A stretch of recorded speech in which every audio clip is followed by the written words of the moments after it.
tafadhali. Mheshimiwa Francis, tafadhali.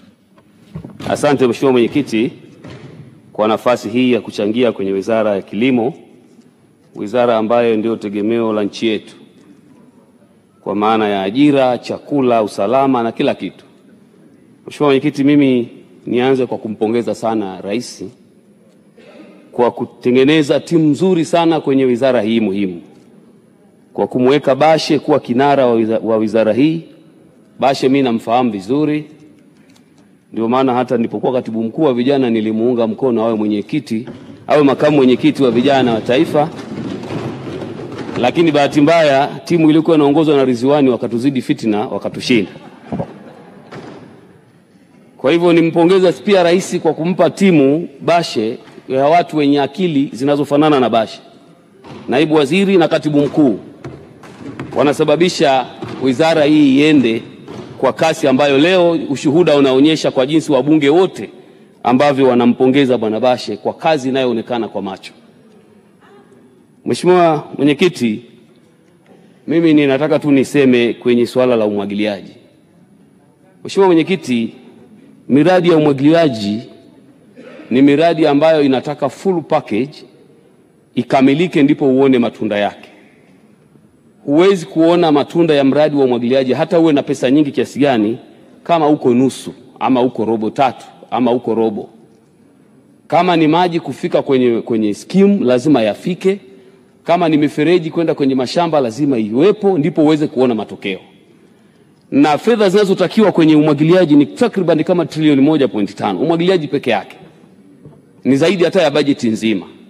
Najua kwamba haiwezekani hivyo vitu vikafanyika kwa mara moja. Sasa mimi niombe serikali kupitia waziri wa fedha, basi kile kinachopangwa kwenye mradi wa umwagiliaji kwenye bajeti husika kiende chote, kwa sababu zile phase ambazo zimepangwa kwenye miradi hii kama zitakuwa zinaenda kwa utimilifu, baada ya miaka kadhaa tutaona matokeo makubwa sana ya miradi hii ya umwagiliaji. Haya yanayoonekana kwa sasa bado ni cheche tu. Kama miradi yote ya umwagiliaji itakwenda kama ilivyopangwa, na hakika kwamba nchi yetu italisha dunia. Kwa hiyo mimi ningeomba sana Wizara ya Fedha katika kutoa zile fedha kwenye wizara mbalimbali, pesa zinazohusu umwagiliaji ziende zote ili matokeo yaonekane, kwa sababu kilimo hiki kwanza kinaongeza mapato. Mheshimiwa Mwenyekiti, kwa mfano ukichukulia tu mazao ya horticulture yameongeza pesa nyingi sana za kigeni. Mwaka 2020 tuliuza kama milioni $290 za Kimarekani. Lakini 2024 zimekwenda mpaka 500 na karibu na 90 dola za Kimarekani kwenye mazao tu ya horticulture. Sasa kama miradi ya umwagiliaji yote itaenda vizuri, manake mazao haya yataongeza fedha kiasi gani? Kwa hiyo mimi nilikuwa nataka tu nisisitize na kuiomba serikali, fedha zote za umwagiliaji zinazopangwa kwenye bajeti ya kila mwaka ziende zote, ili haya matokeo ambayo tunategemea yatakuwa ya ajabu sana yaweze kufanyika haraka. Mheshimiwa Bashe, mimi nikushukuru sana kwa jinsi ambavyo umelitendea jimbo langu. Kuna mabonde zaidi ya 900 ambayo yanatakiwa yapate umwagiliaji, lakini kwa upendeleo maalum umenipatia bilioni 34 kwenye jimbo langu mradi wa msingi, na mradi unaendelea vizuri. Mifereji yote karibu ya urefu wa kilomita 6 tayari, na tayari mifereji midogo inaendelea, lakini bwawa umeliongeza kutoka maji ya ujazo lita bilioni 5 sasa inakwenda bilioni 12. Hili ni jambo la pekee. Vijiji karibu 4, kijiji cha Kidi, kijiji cha Msingi, kijiji cha Ndurumo na kijiji cha Ishinsi, wananchi takriban 12,000 wanakwenda kunufaika na mradi huu. Lakini nilikuja ofisini kwako nikakuomba uniongeze miradi miwili mikubwa, bonde la Tatazi na bonde la Mwangeza. Umekubali, na leo hii kuna consultant wa Continental anafanya upembuzi yakinifu katika jimbo la Mkalama. Ubarikiwe sana rafiki yangu.